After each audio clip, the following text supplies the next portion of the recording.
Estamos de regreso a Despierta con CDN a propósito de que hoy se conoce el informe sobre el Código Penal en la Cámara de Diputados. Hemos decidido realizar un panel justamente para analizar cuáles son esos cambios, esas actualizaciones que tendremos del Código Penal napoleónico, que data de los años 1800, al que se estaría aprobando ahora en el 2021 en caso de que sea aprobado.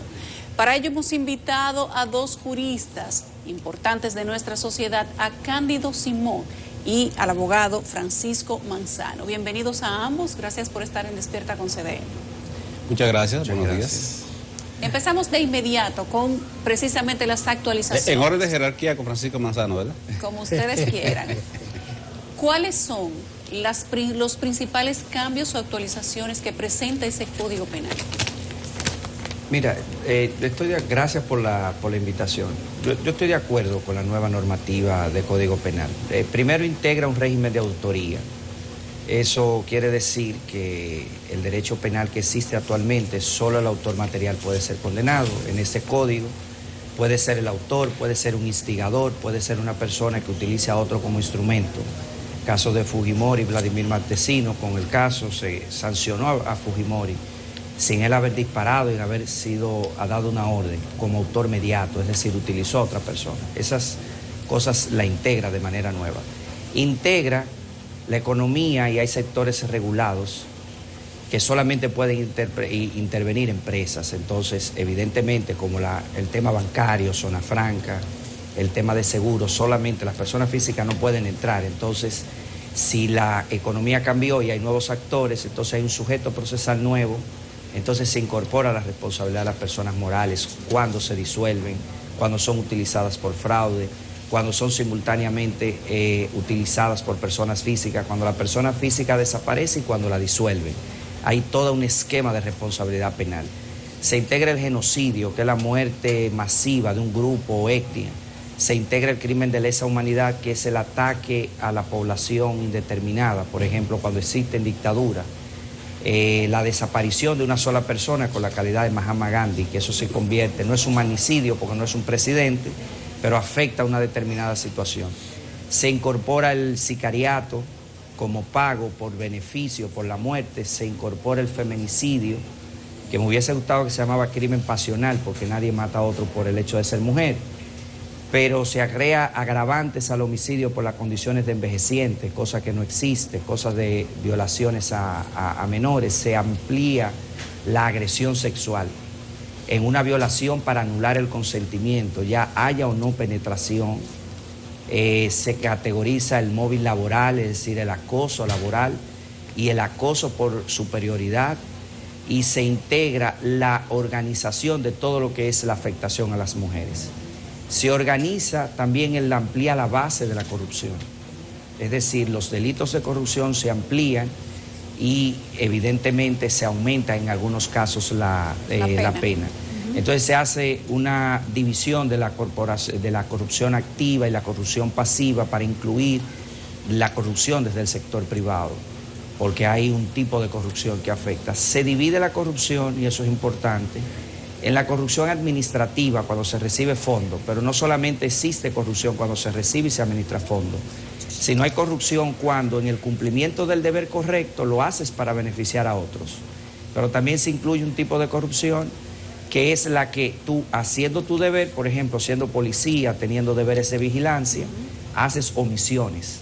Y entonces se crea la categoría de que la omisión impropia, es decir, no hacer lo que tienes que hacer, que la ley te manda, entonces proscribe como una acción, cuando nuestro código actual solamente sanciona las acciones.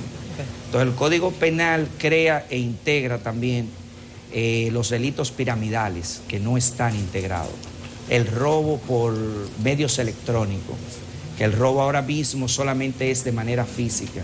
Es decir, en sentido general integra una serie de delitos como dejarlos envejecientes, la utilización de los experimentos biomédicos que no tengan consentimiento. Trae una amalgama de delitos nuevos que se integran, que son necesarios, pero sobre todo, que creo, para finalizar en eso, es las nuevas formas de comisión. Ya el delito no se comete, pocas veces se comete solo. Entonces, ahora como se cometen grupales, se asignan funciones en la empresa criminal, pues entonces eso se combate para no dejar a nadie fuera y se divide lo que es un cooperador necesario, un cómplice, un partícipe, un autor, un coautor, etcétera, etcétera, y eso es un avance importante.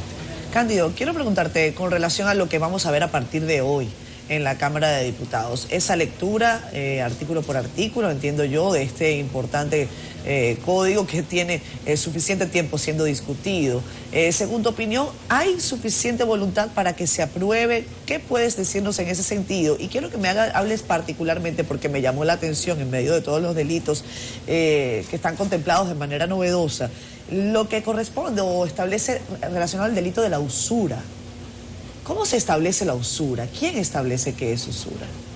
Mira, yo, a diferencia de Manzano, por eso sugerí que lo entrevistaran, que es un joven abogado brillante, como pueden ver. Tuve la oportunidad de compartir con él en una emisora que Yulisa también participaba por varios años, en la Gaceta de la Z, y tasé ahí la calidad que tiene. Evidentemente que la tiene. Sobre todo tiene una gran capacidad para poner como verdad algo que no lo es. Y eso es una gran virtud de los abogados, brillante. Compadre, no me ayude. Fíjense qué bien dijo que ese código penal del enemigo malo, como yo le llamo, el código penal del enemigo malo, porque es tan malo que hasta las iglesias las dividió. El punto es que lo ponen como si trajera novedades. Y realmente, desde mi punto de vista, comparando el código vigente actual, que tiene cerca de 200 años, porque viene desde el año 1810 de Francia, 1884 incorporado aquí por los haitianos en francés, novedad. Y resulta que desde entonces se han ido colocando pedazos, pero Francia en 1992 renunció a ese código, al que tenemos vigente aquí. Y lo que hace el proyecto de esto es colocar más de lo mismo, pero peor. Por ejemplo, y discúlpame con el tema de la usura está tipificada en República Dominicana. Hay una ley de sociedades comerciales, hay una ley reciente sobre liquidación de empresas y el Código de Comercio y el Código Penal actual prevén la usura, de manera que no es novedad, solo que aquí le enredan el lenguaje en la redacción porque tiene una pésima redacción. Y si las leyes, eso es una dicha para nosotros los abogados porque no es clara en la redacción. Y si las leyes fueran más claras, pues los abogados no seríamos necesarios y moriríamos de hambre, ¿tú ves? Entonces, somos necesarios para interpretar. Ahora, cuando tú redactas un texto como un código o una ley, de modo que el ciudadano común, un niño de 5 años, si supiera leer, no lo entienda, y la ley, y sobre todo la Constitución, que la nuestra tiene eso, debe ser tan sensible, tan fácil, como para que un comunicador como son ustedes lo pueda poner como lo hacen. Pero ese proyecto de código es difuso, confuso, disfuncional, en términos generales. Ahora, por ejemplo, ya te contesté el tema de la usura, pero por ejemplo, ese código, el actual, es sumamente vulnerable en el sistema de tipificación y de sanción de la corrupción. Quiere tener corrupción pública y administrativa. ¿Quieren tener un ejemplo? Miren el caso de Brecht. Ahí está. Eso no es el Código Procesal Penal que dañó ese proceso, no. Es el Código Penal mismo. Porque el Código Procesal Penal lo que hace es poner reglas claras para que cuando el Estado vaya a imputar, se rija por un conjunto de normas. Por ejemplo, la recaudación de las pruebas en el sistema de justicia penal no es igual, no tiene la misma moral, la misma ética que la recaudación de una fuente de un periodista. Un periodista puede recoger una fuente en un zafacón y no tiene que decirlo dónde lo encontró. Ahora, un fiscal puede recogerla de ahí, pero tiene que hacer un levantamiento conforme a un protocolo e incorporarla conforme al protocolo. Por eso, y además de eso, expresar posteriormente dónde la compiló y cómo la compiló y llevarla. Para que sea legal. Porque si quiere que el caso se le caiga, no lo hace. Naturalmente, si hay la intención de no hacerlo, lo hacen mal. Como lo hicieron en el caso de Brecht. Si usted va a hacer algo malo, hágalo bien. Y mira que de Brecht tuvieron buenos asesores que no le dieron el chance de asesorar. Porque yo no quiero pensar que Valentín Medrano, que fue uno de los asesores, supuestamente haya compartido esa estructura de la manera tan incorrecta que lo hicieron en el caso de Brecht, y en esta misma mesa lo advertimos, ¿lo recuerdan? Bueno, lo que importa es retener esto, a no cambiar de tema, que ese proyecto de Código Penal, por ejemplo, no incorpora un tipo penal que la Constitución de la República manda incorporar, que se llama corrupción. No me le pongan más nombres, Manzano. Y que concusión, que alianza de funcionarios, que asociación de malhechores, que coalición de funcionarios. Porque hay uno de esos tipos penales que el Código actual lo sanciona con degradación cívica, que implica que no lleva ninguna privación de libertad. Hay otro tipo penal de ese que con pena de 2 a 6 meses de prisión, de esos difusos que hay en el Código actual, viejísimo. Pues lo que hace es lo mismo, pero pone más sanciones, es decir, más de lo mismo, pero peor. ¿Qué es lo que manda la Constitución en el caso corrupción? En el caso feminicidio podemos verlo ahora mismo, si hay la oportunidad. Mire, en el caso corrupción es que la Constitución, en el artículo 146, manda que el legislador instaure la corrupción como un tipo penal e incluso le pone algunos componentes y dice, en el caso de corrupción se pueden incrementar las penas, se pueden reducir las garantías y se presume el enriquecimiento ilícito. La Constitución, e incluso dice hasta una sanción, que creo, Manzano, es la primera vez que una Constitución establece una sanción penal, y se sancionará con degradación cívica, independientemente de las sanciones de privación de libertad que establece el Código. Pues este proyecto no lo establece. El tema corrupción, que es sensible. Con el feminicidio, señores, y brevísimo, con el feminicidio, óigame, la razón de ser del parricidio es proteger el bien jurídico de la paternidad.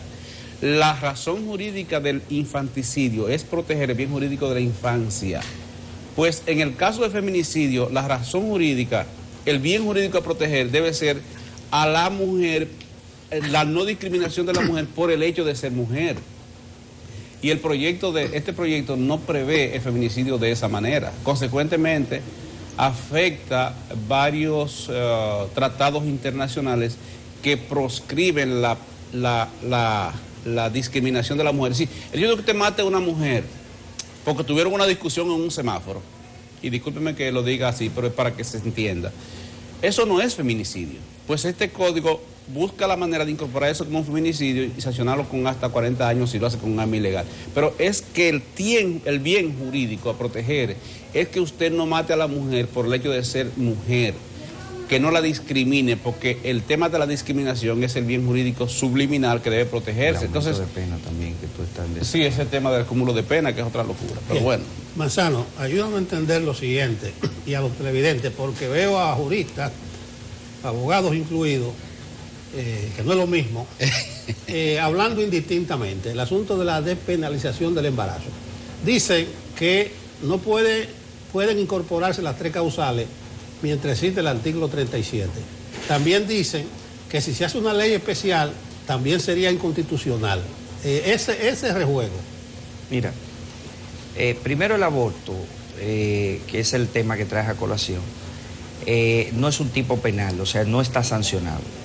El aborto espontáneo... Ni está prohibido por la Constitución. Ni está prohibido. Es el aborto inducido. El aborto que provoca a una tercera persona e interrumpe el embarazo de manera dolosa. Eso es lo que proscribe, digamos así, en penalidad.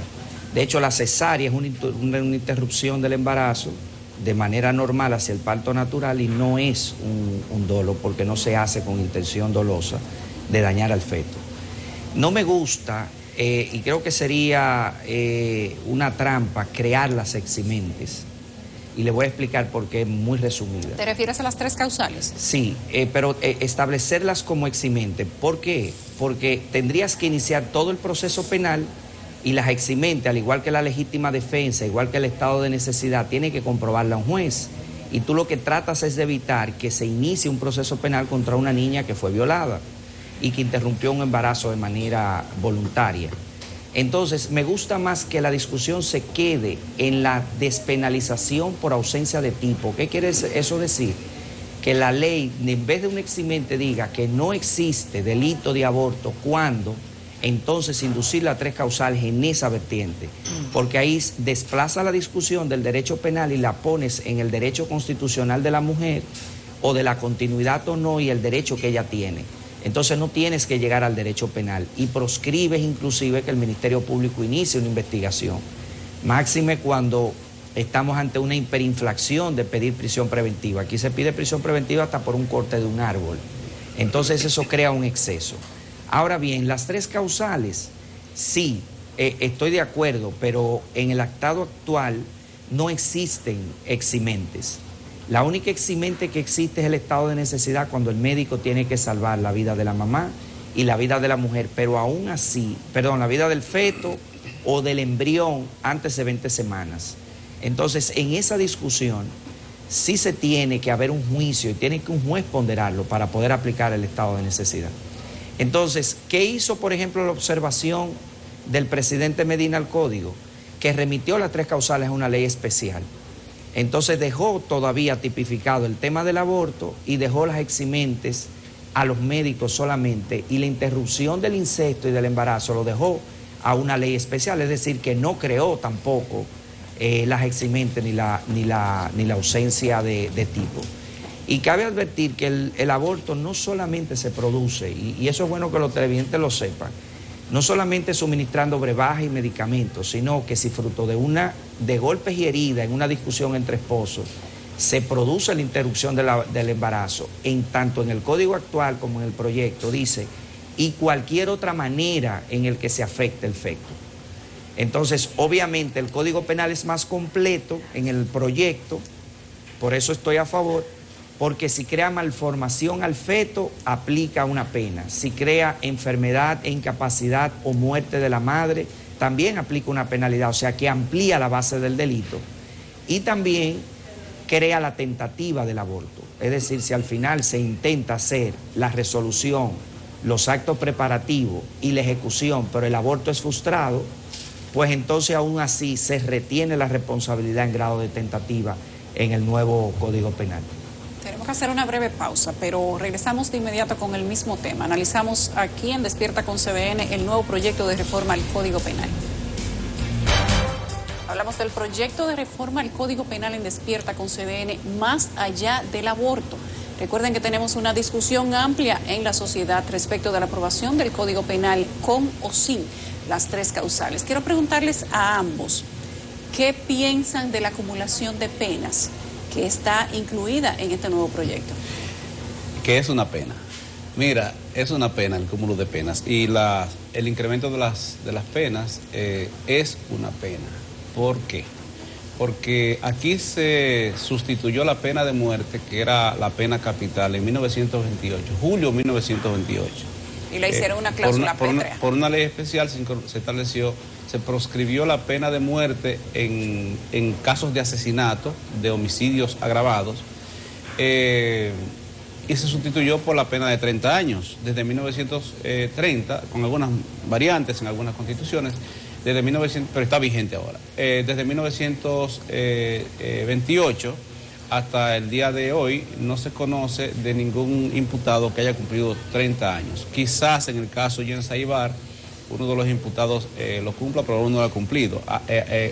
Hubo una ocasión que 28 días antes de cumplir los 30 años, un condenado falleció. Es decir, no es una pena simbólica. La de 30 años la están incrementando hasta 40. En muchos casos, y si lo comete bajo determinadas circunstancias, por ejemplo, con un arma ilegal, o son 40 años, y si 10 años después de usted haber cumplido condena, por ejemplo, por robo, comete un homicidio, 10 años después, durante los primeros 10 años después de haber cumplido, ejemplo, 20 años por robo, durante los próximos 10 años se te mantiene vivo, aunque has cumplido, para que si cometes otra infracción de esa naturaleza, entonces se te acumula y te llevan hasta 60 años. Es decir, te condenan por 20 años, cumples tus 20 años, y si cometes otro crimen, dentro de los próximos 10 años, por lo cometido anteriormente, te sancionan otra vez. Eso significa juzgar 2 veces por la misma causa, razón por la cual eso evidentemente proscribe y viola la Constitución de la República. Ahora, mira, déjeme no soltar el tema de las eximentes, porque por eso dije, si las leyes fueran más claras, los abogados moriríamos de hambre. Entonces, Manzano habla muy, muy elegante. Lo de eximente, la diferencia entre eximente y no imputación consiste en que en el eximente hay lugar a una investigación, hay lugar a un procesamiento, y entonces el juez que decide en función de lo que se le presente, que generalmente los jueces no son médicos, no entienden ese tema, es un tema clínico, un tema de salud. Puede ser que el juez condene, aunque haya una de las causas eximentes de responsabilidad penal. Eso es lo de eximente. Ahora, cuando se dice que no haya tipo penal, es decir, que no sea sancionable penalmente, que no sea crimen, ni delito, ni contravención, es que cuando se cometen uno de esos hechos no hay lugar a acusar siquiera. Es decir, se queda hasta ahí. Ahora, yo pienso con el tema de la supresión del embarazo, señores, que ese es un tema de salud, como se trata en casi todas partes del mundo. Ese no es un tema de legisladores, de jueces, de abogados, de fiscales, de políticos, de creyentes. Yo soy creyente, yo profeso una fe. Voy con con mucha regularidad, pero yo creo en Dios. Ahora, Dios no está de acuerdo con que por una obsesión jurídica o por hipocresía política o por ideología se permita que una vida se pierda, que es el caso de la madre.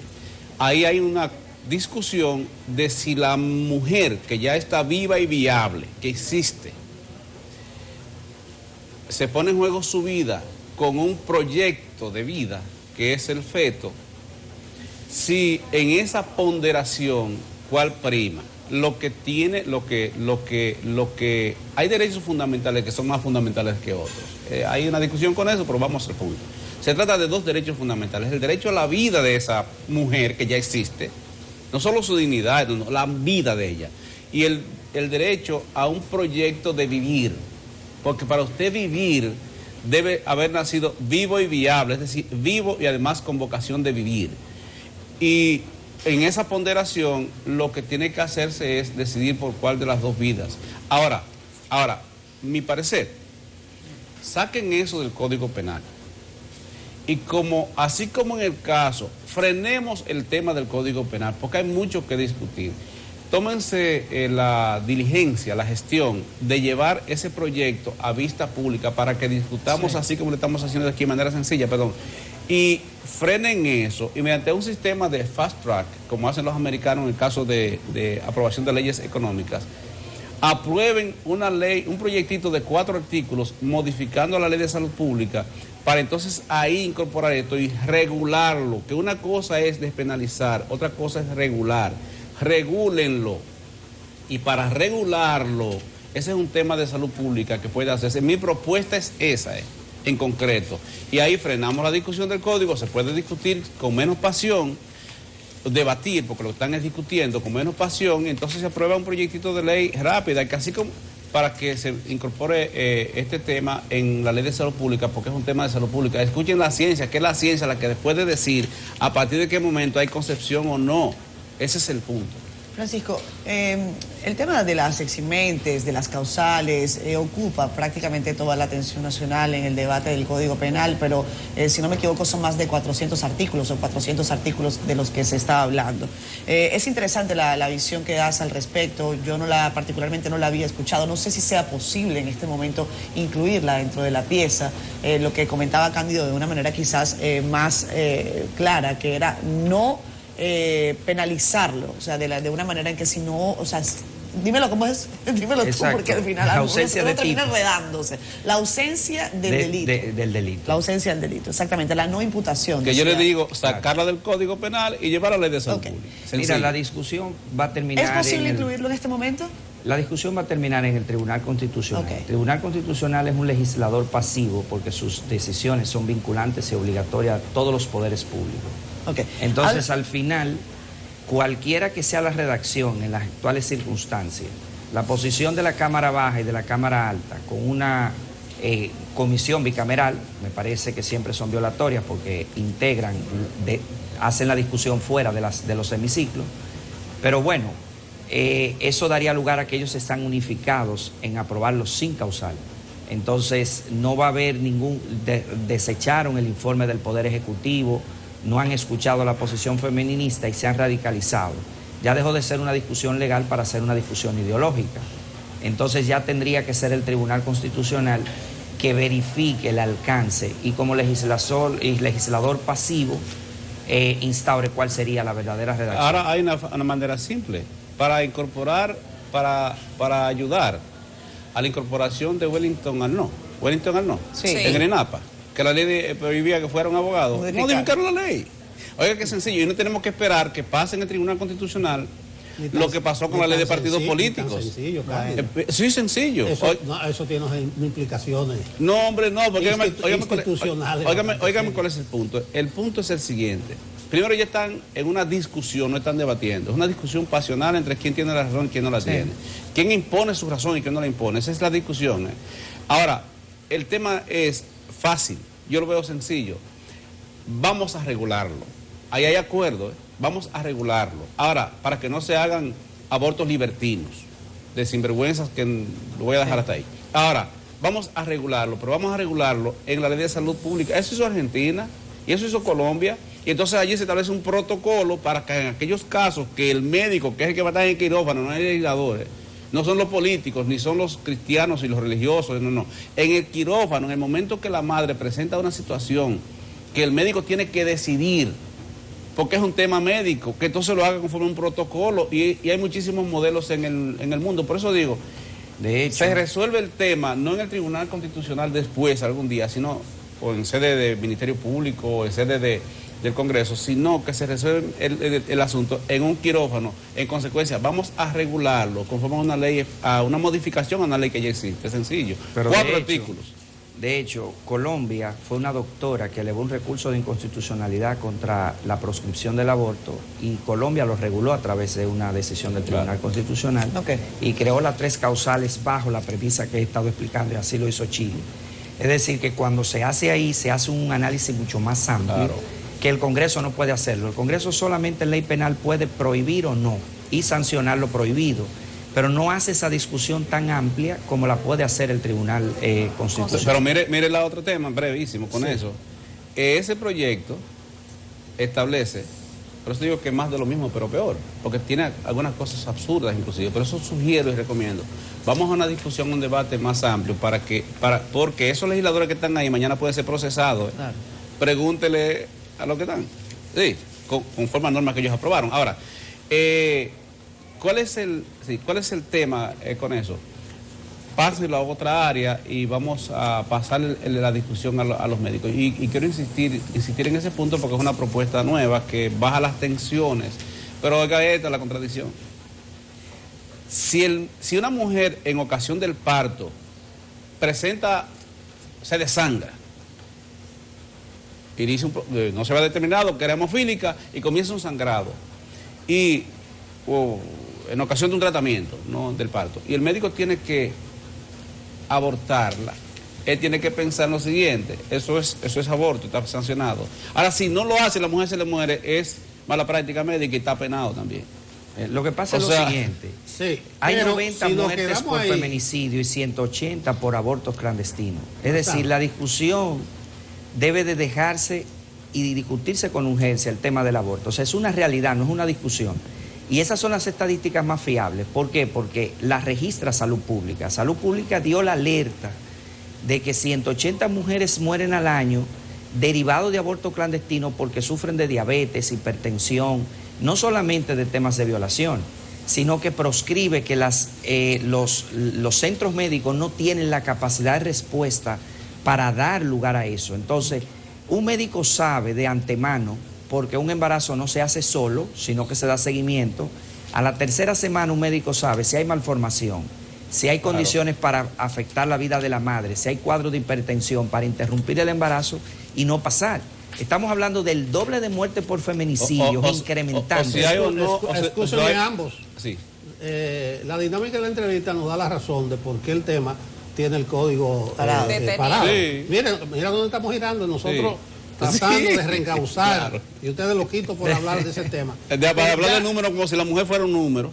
Mira, pero hay otra despenalización del delito de prensa. No quisiera meterme ahí porque el tiempo ya lo tenemos encima. Es sencillo. Pero no, yo no conozco la redacción, pero realmente en estos nuevos tiempos de la comunicación, la gente lo que está abogando es porque haya algún tipo de restricciones, de sanciones, de limitaciones. Entonces estamos hablando de despenalizar. Ahí está el código. Sí, claro, de hecho en el mundo. Pero vamos lo más breve posible. No, mire, es muy sencillo, es cosa de manzana, es muy sencillo. Todo es sencillo. Sí, porque yo lo trato así. Es mejor si usted dice cosas profundas con sencillez. para que se entienda. Es que la Convención Interamericana sobre Derechos Humanos habla de comunicación responsable. Ahora, lo que está diciendo la Convención, lo que dice la Comisión, ha dicho la Corte, es que esa responsabilidad no sea penable, no te lleven a la cárcel por opinar, pero que te procesen por la vía civil. Esa es la ruta en toda parte del mundo. ¿Qué establece este proyecto de código? Que no te establezcan sanciones penales. El hecho de que no te establezcan sanciones penales no significa que no esté regulado. Está regulada la comunicación, el derecho a informar y a ser informado. Ahora, lo que debe proscribirse es que a ustedes no lo metan presos porque opinen de una u otra manera o porque suban una información. Ese es el punto. El Tribunal Constitucional dijo, bueno, en cuanto al director, los directores de los medios no se pueden procesar, pero dejó vigente el Tribunal Constitucional. Pero los periodistas sí se procesan. Sí, no dijo que sí, lo dejó ahí. En este pero proyecto, como tú dijiste ahorita, es un tema de interpretación. En este proyecto no se despenaliza. En lo que hace es referirse a la ley 6132, la deja vigente. Es decir, ni siquiera eso, que es un tipo penal moderno, que es una modalidad de despenalización, lo asume el proyecto de código. ¿Qué tú opinas, Manzano?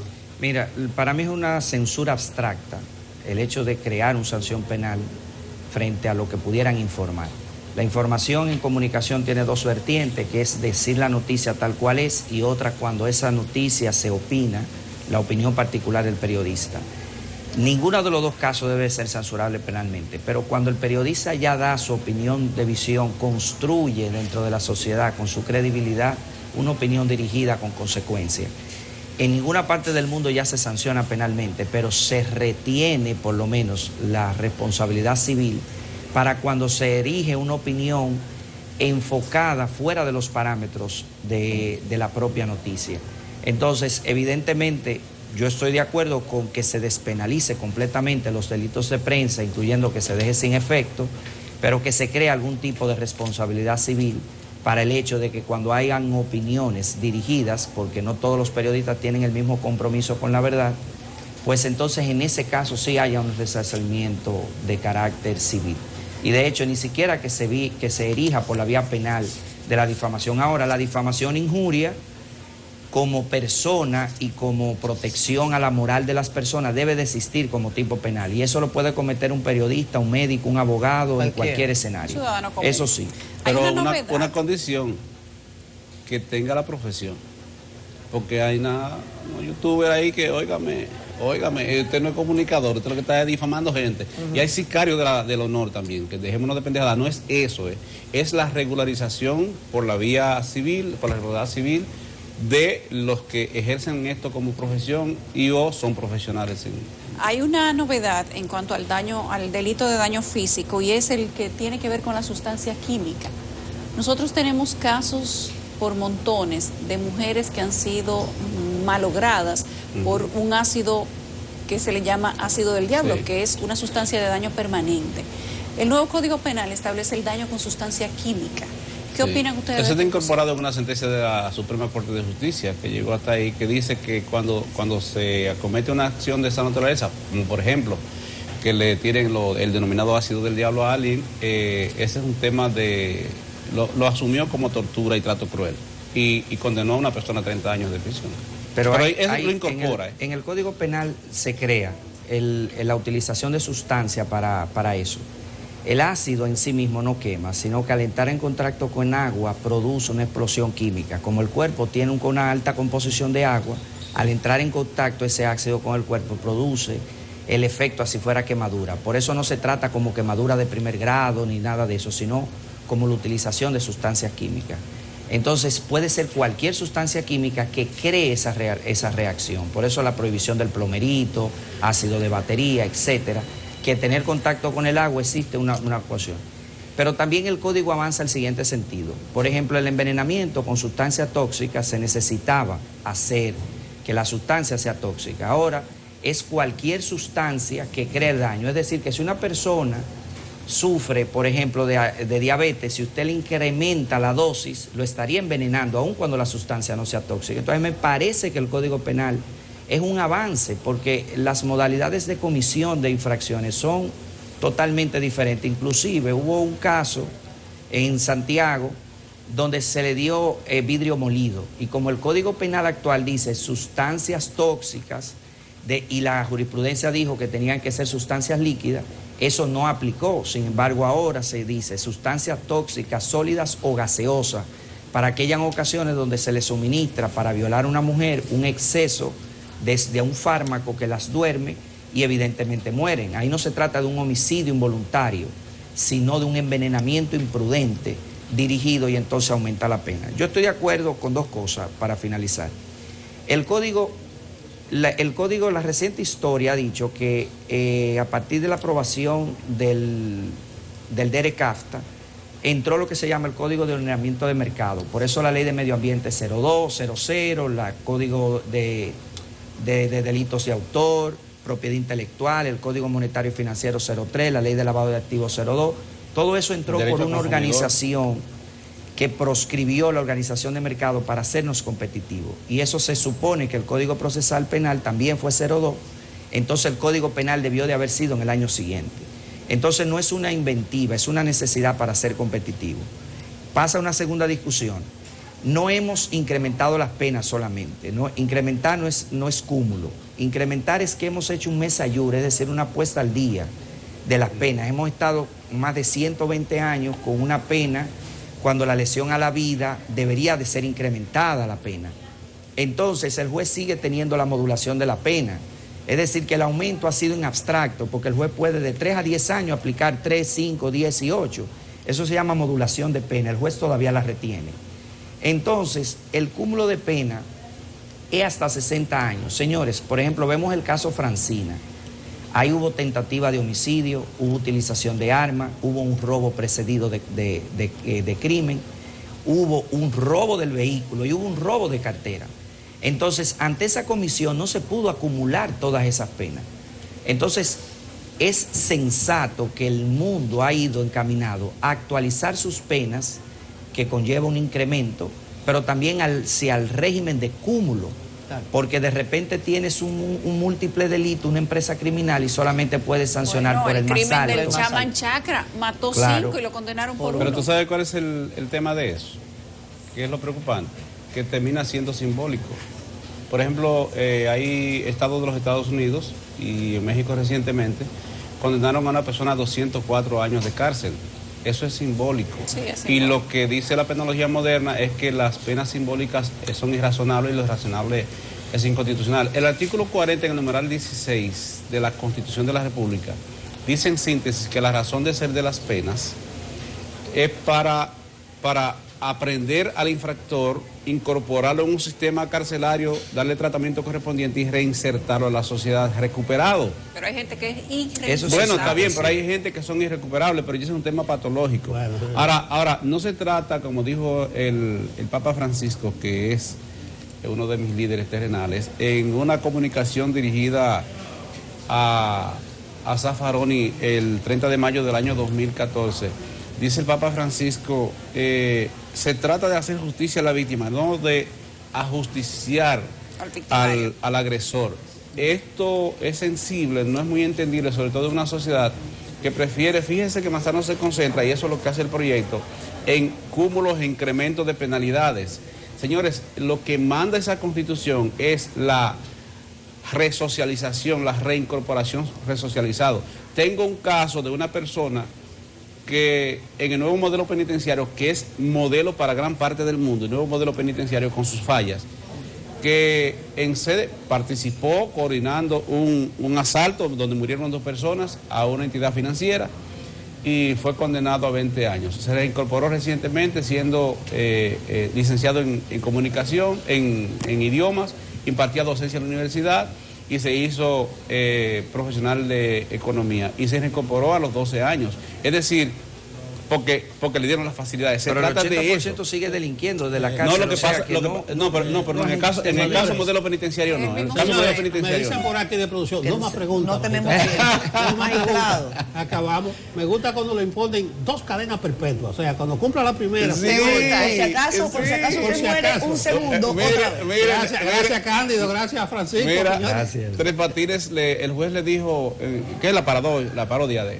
Le dice el juez, si continúas en esa actitud te voy a mandar 100 años a la loma, dice, yo tengo 70, te agradezco que me desees tan larga vida. Eso es simbólico. Bueno, las gracias a Cándido Simón y a Francisco Manzano. Gracias. Desmenuzando aquí aspectos del nuevo Código Penal de República Dominicana. Gracias